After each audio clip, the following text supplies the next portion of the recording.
Students, I am Neha. देखते हैं आज की क्लास में हमें क्या क्या पढ़ना है। सबसे पहला टॉपिक है आज की क्लास का रेजिस्टिविटी से रिलेटेड न्यूमेरिकल्स। रेजिस्टिविटी टॉपिक हमने लास्ट क्लास में डिस्कस किया है, उससे रिलेटेड आज हम न्यूमेरिकल्स देखेंगे। इसके बाद जो है हमारा टॉपिक रहेगा कंडक्टर्स क्या होते हैं। कुछ टॉपिक रह गए थे छोटे छोटे, उनको भी डिस्कस कर लेंगे। कंडक्टर्स क्या होता है, इंसुलेटर्स क्या होते हैं, चार्ज के टाइप्स देख लेंगे, और जो इनसे रिलेटेड छोटे छोटे क्वेश्चंस होंगे उनको भी हम डिस्कस करेंगे आज की क्लास में।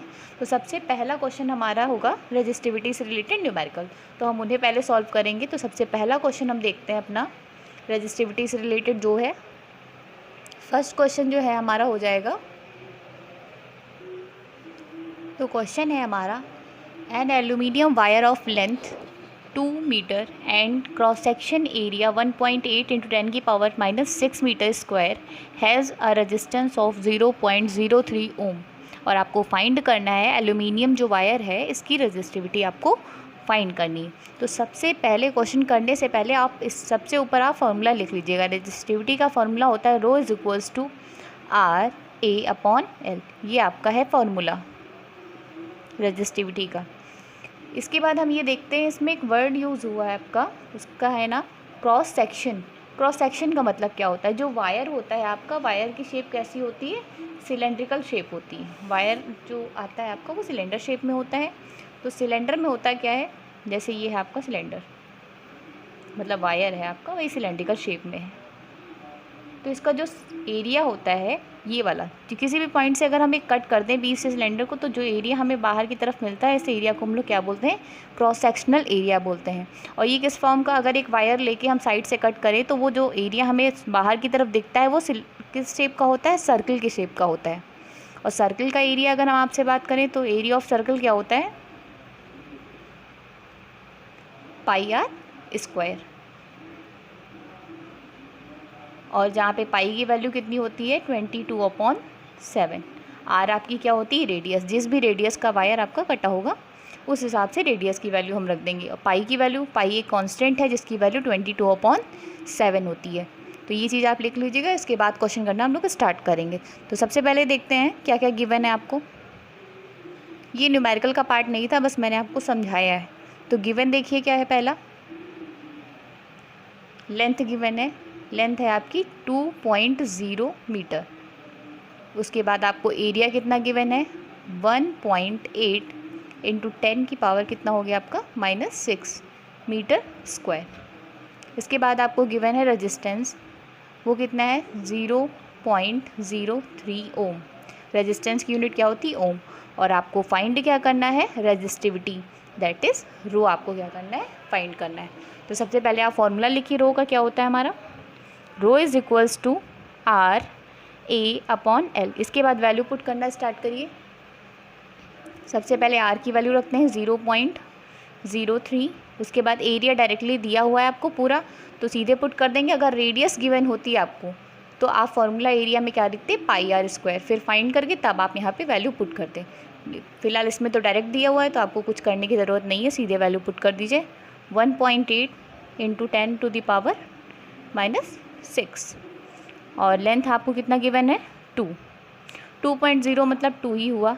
अब इसको सॉल्व करते हैं, 2 से कट करेंगे तो कितना हो जाएगा, 9 जा मल्टीप्लाई कर लीजिए, 9 3 जा 27 हो गया। 3 1 2 एंड 3 इंटू 10⁻⁻6। इसको थोड़ा सा और सॉल्व करेंगे, पॉइंट अगर इस साइड शिफ्ट करेंगे तो क्या हो जाएगा, 2.7 इंटू 10⁻⁻ कितना हो जाएगा आपका -4। और रेजिस्टिविटी की यूनिट मैंने आपको क्या बताई थी, ओ मीटर। रेजिस्टिविटी की यूनिट आपकी होती है ओ मीटर।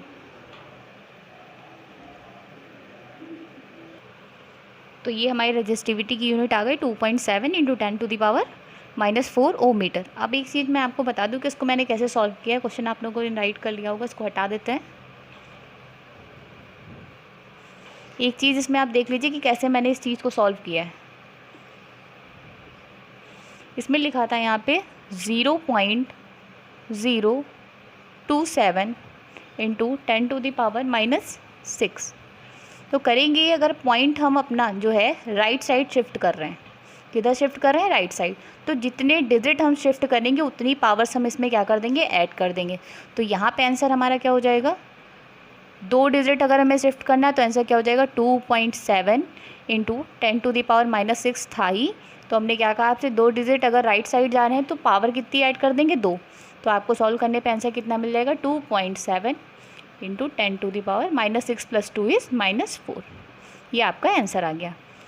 और अगर हम पॉइंट जो है किसी भी डिजिट का लेफ़्ट साइड जो है मूव करना है तो क्या होगा, जैसे कि मान लिया ये लिखा हुआ था 2.7 इंटू 10⁻⁻4 लिखा था। अब अगर हमें इस पॉइंट को 2 डिजिट आगे शिफ्ट करना है, लेफ़्ट साइड जाना है, तो हमें क्या करना होगा, 2.7, 2 डिजिट चाहिए, एक तो ये हो गया, एक डिजिट के लिए हमने 0 लगा दिया और पॉइंट यहाँ पे लगा दिया। तो इसमें आपका क्या होगा, पावर आपकी सब्ट्रैक्ट होगी, ठीक है। तो ये आपका कितना आ जाएगा, 0.027 इंटू 10⁻⁻⁶।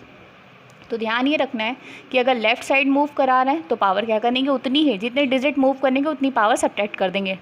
और अगर राइट साइड जा रहे हैं तो उतनी ही पावर हम उसमें क्या करेंगे, ऐड कर देंगे। इसके बाद देखते हैं अपना नेक्स्ट क्वेश्चन। देखते हैं हमारा सेकंड क्वेश्चन जो है, इस क्वेश्चन में आपको कंपैरिजन दे रखा है, मतलब 2 चीज़ें दी हैं, इन दोनों के रेशियो दे रखे हैं और आपसे जो है वैल्यू पूछी गई। एक वायर का रेजिस्टेंस दिया है, दूसरे वायर का रेजिस्टेंस आपसे क्या किया गया है, पूछा गया है। रेजिस्टेंस आपसे क्या किया, पूछा है। देखिए इसमें क्या कहा है, 2 वायर हैं आपके पास, पहला वायर कौन सा है, दूसरा है बी। तो पहले कंडीशन हम दोनों की लिख ले रहे हैं, गिवन। आप जैसे पार्ट कहें वैसे आप पार्ट कर लीजिए, एक पार्ट ए कर लिया, दूसरा पार्ट हमने क्या किया, बी कर लिया। दोनों के मटेरियल सेम है, मतलब क्या है, दोनों की रेजिस्टिविटी क्या होगी, सेम होगी। मटेरियल का मतलब यही हो गया कि दोनों की रेजिस्टिविटी आपकी क्या है, सेम है। Have their length in the ratio 1:2। Length का रेशियो कितना दिया है, 1:2। तो ये रेजिस्टिविटी वाला कॉलम हो गया पहले, वो तो दोनों की सेम हो गई। लेंथ वाले में क्या हो गया आपका, 1:2 गिवन है, मतलब 1 ए के लिए है, 2 किसके लिए है, बी के लिए। उसके बाद क्या कहा है, एंड क्रॉस सेक्शन एरिया, मतलब एरिया की बात की गई। तो एरिया में क्या कहा है, फर्स्ट वाले का एरिया है 2 और सेकंड वाले का जो है वो क्या है 3, 2:3 है आपका ए और बी के एरिया के रेशियो में। फिर कहा है if the resistance of wire A is 12 ओम। अब रेजिस्टेंस की बात करते हैं, तो पहले वाले का रेजिस्टेंस कितना कहा है, 12 ओम, और सेकंड वाले का रेजिस्टेंस आपसे क्या काम किया है, पूछा गया है। तो आप इसको कैसे फाइंड करेंगे, इतना आप लिख लीजिए, फिर इसको आगे हम बता रहे हैं। क्वेश्चन को हटा दे रहे हैं।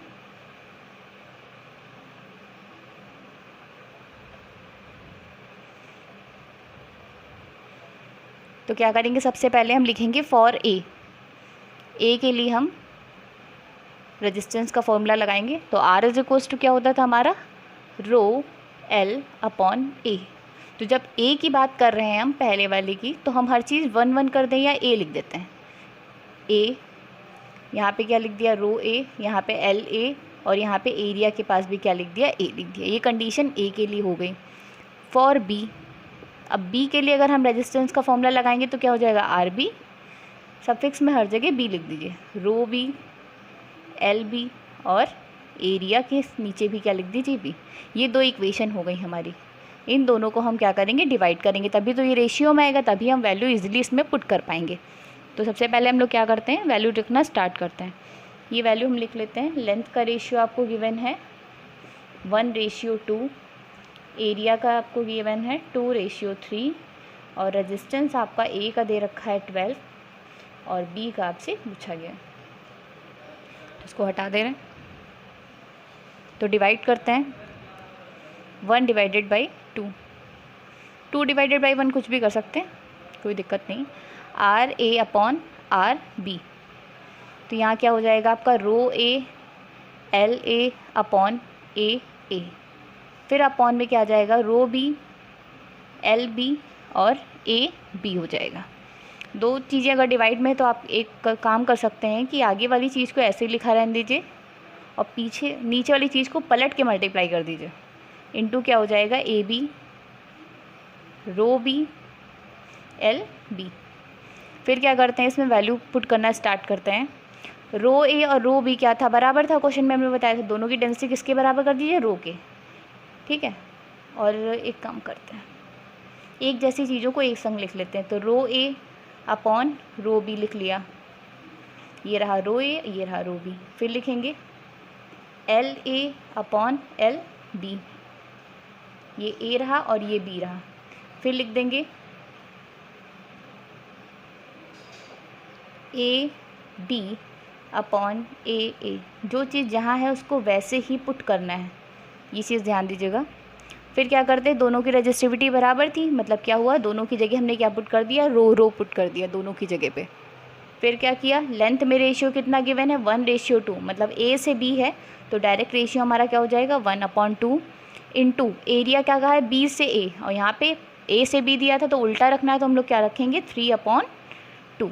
ये रो कैंसिल आउट हो गया। इसके बाद देखते हैं,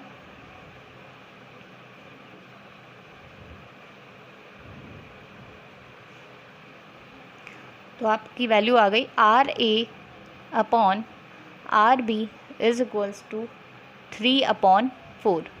ये तो रो कैंसिल हो गया था, 1 × 3 कितना हो जाएगा 3, 2 × 2 कितना हो जाएगा 4। और आर ए की वैल्यू क्वेश्चन में कितनी गिवन थी 12 ओम, तो आर ए की जगह पे 12 डाल दीजिए।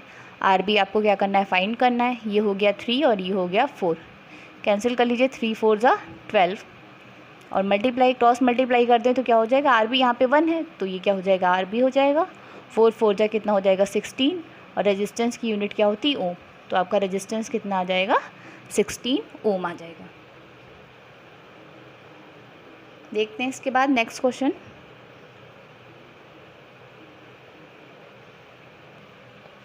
इस टाइप के क्वेश्चंस को देख लेते हैं। A given wire has a resistance of 6 ohm, how will its resistance change. एक वायर आपको दिया हुआ है जिसका रेजिस्टेंस आपको गिवन है 6 ओम। इसके बाद इन्होंने पूछा है कि इसका रेजिस्टेंस किस तरीके से चेंज होगा। पहला केस कहा है कि अगर लेंथ को डबल कर दिया जाए, दूसरा कहा है अगर एरिया को डबल कर दिया जाए। तो इसे देखिएगा, इंपॉर्टेंट क्वेश्चन है, पूछा जाता है अक्सर। तो इसमें सबसे पहला काम आपका है कि इसमें ना तो रेजिस्टिविटी दी है ना तो एरिया, कुछ भी नहीं दिया, सिर्फ रेजिस्टेंस आपका दिया हुआ है।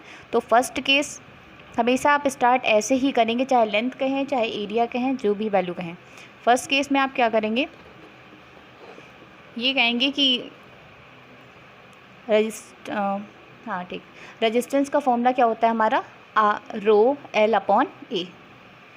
ठीक है, तो पहले केस में जो वैल्यू आपसे इन्होंने कही है, सिंपल चुपचाप यही फॉर्मूला लिख दीजिए R1 करके। ठीक है, उसके बाद हम क्या करेंगे, सेकंड केस में जो इन्होंने कहा है वो चेंज कर देंगे। सेकंड केस में क्या करेंगे हम लोग, कहा है कि लेंथ को डबल कर दिया गया है, तो जो L थी वो क्या हो गई हमारी 2L हो गई। तो सिर्फ इस फॉर्मूले में आप इतना चेंज कर दीजिए, R2 कर दीजिए। R1 की जगह पे क्या कर देंगे R2, बाकी सारी चीज़ें एज इट इज़ रहेंगी, बस L की जगह पे क्या पुट करेंगे हम लोग 2L। तो रो यहाँ पे क्या लिख देंगे 2L अपॉन ए। ठीक है, ये इक्वेशन हमारी 1 हो गई, ये इक्वेशन हमारी 2 हो गई। डिवाइड कर दीजिए, 2 / 1, तो यहाँ पे हो जाएगा R2 upon R1 is equals to, ratio बाद वाले के साथ पूछा है ना, पूछा how will its resistance change, यानी बाद वाला रेजिस्टेंस कैसे चेंज हो रहा है, इसलिए हमने R2 को ऊपर रख दिया है। तो R2 upon R1 is equals to क्या हो जाएगा, रो इंटू 2L अपॉन ए। मैंने क्या कहा था, जब डिवाइड में जाते तो दूसरी क्वांटिटी को पलट के क्या करते हैं, मल्टीप्लाई कर देते हैं। तो रो L अपॉन ए हो जाएगा। इसके बाद हम क्या करेंगे, ए और ए कट गया, L से L कैंसिल, रो से रो कैंसिल। तो यहाँ पे ओवरऑल सॉल्व करने के बाद क्या बचेगा, 2 बचेगा। तो R2 इज इक्वल्स टू क्या हो जाएगा 2 टाइम्स R1, और R1 की बोले क्वेश्चन में कितनी गिवन है 6 गिवन है, तो यहाँ पे क्या हो जाएगा 2 × 6 दैट इज़ 12 ओम। तो ये आपका आंसर आ गया कि रेजिस्टेंस जो है वो आपका क्या हो जाएगा, वो भी डबल हो जाएगा, मतलब क्या होगा 2 टाइम्स। तो फिर 2 टाइम्स ऑफ 6 दैट इज़ 12। एक चीज़ इसमें देखिए, इसको अगर MCQs में ये क्वेश्चन आ जाए तो आप डायरेक्टली कर सकते हैं। आप देख के ये बता सकते हैं फॉर्मूले से कि R is directly proportional to L। तो अगर लेंथ को डबल करेंगे तो ऑब्वियसली रेजिस्टेंस भी हमारा क्या हो जाएगा, डबल हो जाएगा। तो लेंथ को डबल किया तो रेजिस्टेंस जो भी गिवन है बस उसको 2 से क्या करिए, मल्टीप्लाई कर दीजिए, वही आपका आंसर हो जाएगा। बट न्यूमेरिकल में आएगा तो आपको सॉल्व करना पड़ेगा। इसके बाद देखते हैं इसका सेकेंड पार्ट। तो सेकेंड पार्ट के लिए देखते हैं, फर्स्ट केस आपका एज इट इज़ रहेगा, जो कि आपका पहले हमने लिखवाया था, R1 is equals to rho L upon A, same रहेगा।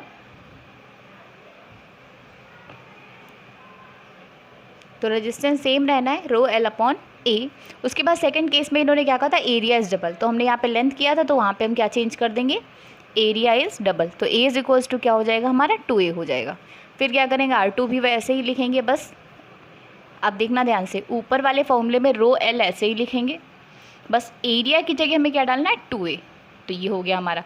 अब जैसे डिवाइड किया था सेम वैसे ही डिवाइड करेंगे। अब डिवाइड करने के बाद क्या आएगा, R2 में आपका हो जाएगा rho L upon 2a, into कर देंगे और पलट देंगे a अपॉन रो एल। फिर यहाँ से रो एल कैंसिल, a से a कैंसिल, तो ये आंसर क्या आ गया 1/2 आ गया। तो R2 इज इक्वल्स टू क्या हो जाएगा 1/2 टाइम्स ऑफ R1, और R1 आपका कितना है 6 ओम गिवन है, और अपॉन 2 कर देंगे दैट इज़ 3 ओम। तो अगर हम लोग इसमें एरिया को डबल करेंगे तो रेजिस्टेंस हमारा क्या हो जाएगा, हाफ हो जाएगा। इसको भी आप डायरेक्टली भी देख सकते हैं, यही आपका आंसर है। इसको डायरेक्टली देखना चाहें तो देखें कि R और A में इन्वर्स का रिलेशन है, मतलब उल्टा। तो अगर किसी चीज़ को आपने डबल किया है तो डबल का उल्टा क्या हो जाएगा 1/2 दैट इज़ हाफ। तो डायरेक्ट आप 6 ओम को हाफ कर देंगे तो आपका आंसर क्या हो जाएगा 3 ओम हो जाएगा, ठीक है। इसके बाद देखते हैं हमारा जो नेक्स्ट टॉपिक है, कंडक्टर्स क्या होते हैं। तो कंडक्टर देख लेते हैं हम। कंडक्टर क्या होगा, कंडक्टर जो है किसी भी चीज़ जिससे करंट फ्लो कर सकता है उसे हम क्या बोलते हैं, कंडक्टर बोलते हैं। तो इसकी डेफिनेशन हो जाएगी anything from which current can flow. तो इस चीज़ को हम लोग क्या बोलेंगे, कंडक्टर बोलेंगे। इंसुलेटर क्या होता है, जिससे करंट पास ना हो उसे हम बोलते हैं इंसुलेटर। इसकी डेफिनेशन हो जाएगी एनीथिंग फ्रॉम विच करंट, यहाँ पे क्या ऐड हो जाएगा, can not pass, can not flow लिख दीजिए, can not flow is known as insulator. अब अगर एग्जाम्पल की बात करें तो एग्जाम्पल में देखते हैं कि कौन सी चीज़ कंडक्टर में आती है और कौन सी चीज़ इंसुलेटर में आती है। अब अगर आपके पास वुड है, वुड से जो है वो करंट पास नहीं होती, तो इस टाइप की जो भी चीज़ें ऐसे रबर है, इन सब चीज़ों को हम लोग क्या बोलेंगे, इंसुलेटर बोलेंगे, क्योंकि इनसे करंट जो है पास नहीं होती। रबर हो गया, वुड हो गया, ये सब एग्जाम्पल हो गए आपके इंसुलेटर के।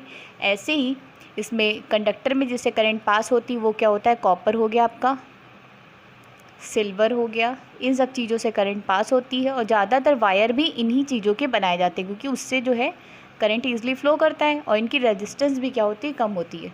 ये सर्किट में करंट को बहुत कम रोकते हैं, इसलिए इनको ज़्यादातर यूज़ किया जाता है। इसके बाद आज का लास्ट टॉपिक देख लेते हैं, types of charge.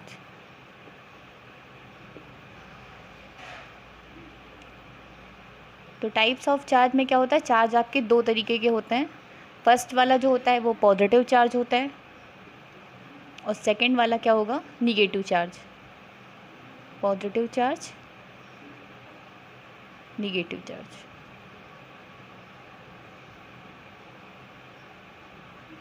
Positive charge को ही हम लोग क्या बोलते हैं, प्रोटॉन, प्रोटॉन बोलते हैं। और प्रोटॉन पे चार्ज कितना होता है, उसकी वैल्यू कितनी होती है, 1.6 × 10⁻⁻19 कूलाम। चार्ज है इसलिए इसकी यूनिट क्या हो जाएगी, कूलाम। प्रोटॉन इसलिए पॉजिटिव आप लिख सकते हैं। निगेटिव चार्ज को हम लोग क्या बोलते हैं, इलेक्ट्रॉन बोलते हैं। और इलेक्ट्रॉन की जो वैल्यू है वो प्रोटॉन के सेम प्रोटॉन के जैसी होती है, 1.6 × 10⁻⁻19 कूलाम। बस यहाँ पे साइन कौन सा होता है, माइनस का होता है, बस दोनों में इतना ही डिफरेंस है। इसके बाद जो है नेक्स्ट क्लास में हम केमिस्ट्री का फर्स्ट चैप्टर स्टार्ट करेंगे।